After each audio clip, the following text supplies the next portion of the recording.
A flag is never just a piece of cloth. It is a story, a testament, and a declaration woven into threads of color and design. Few flags tell a story as complex, as fraught with passion, and as politically charged as the Cuban flag, known as La Estrella Solitaria, or the Lone Star. Its bold stripes of blue and white and its defiant red triangle encapsulate a history of colonial struggle, revolutionary fervor, and a national identity that continues to be debated and defined. To trace the journey of this banner is to trace the very soul of Cuba. From its 19th-century cry for freedom to its contemporary status as a global symbol of both sovereign resistance and contested liberty.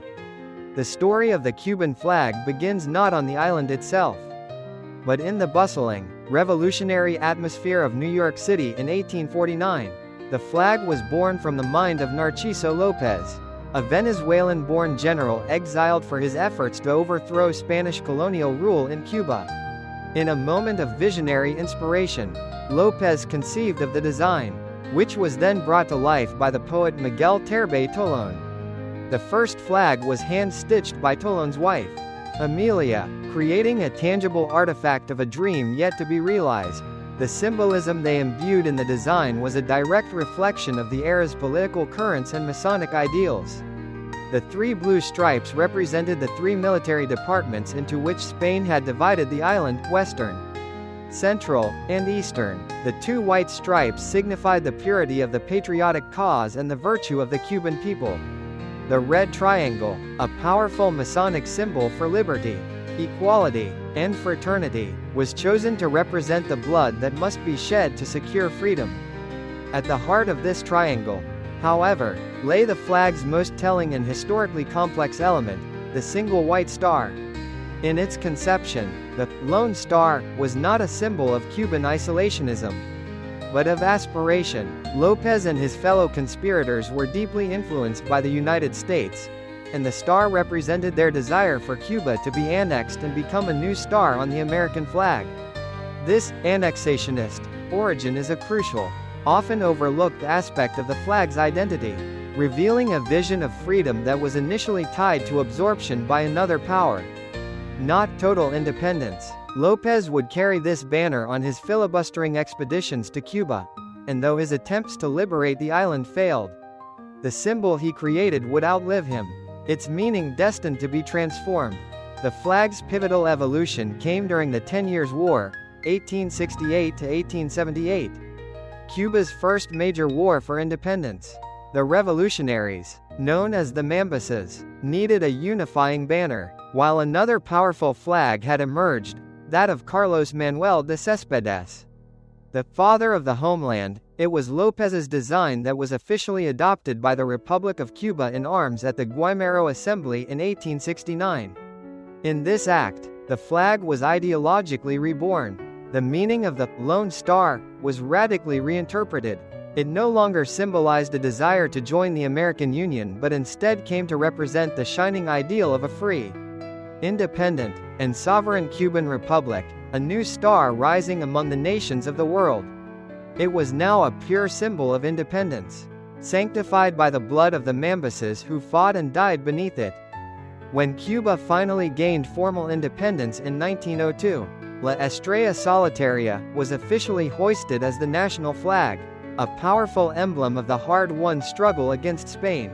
Yet, its story of reinterpretation was far from over. The 20th century saw the flag preside over a republic marked by political instability and heavy American influence. A period where the sovereignty it represented often felt fragile. This set the stage for its next great transformation with the Cuban Revolution in 1959. Fidel Castro and his 26th of July movement masterfully co-opted the national flag, weaving it into their revolutionary narrative. While their own red and black banner was iconic, the national flag was always present, visually arguing that their revolution was not a break from Cuban history, but the righteous fulfillment of the independence struggles of the 19th century. In the crucible of the Cold War, the flag gained yet another layer of meaning. The Lone Star now symbolized Cuba's solitary socialist path, its defiance of its colossal neighbor to the north.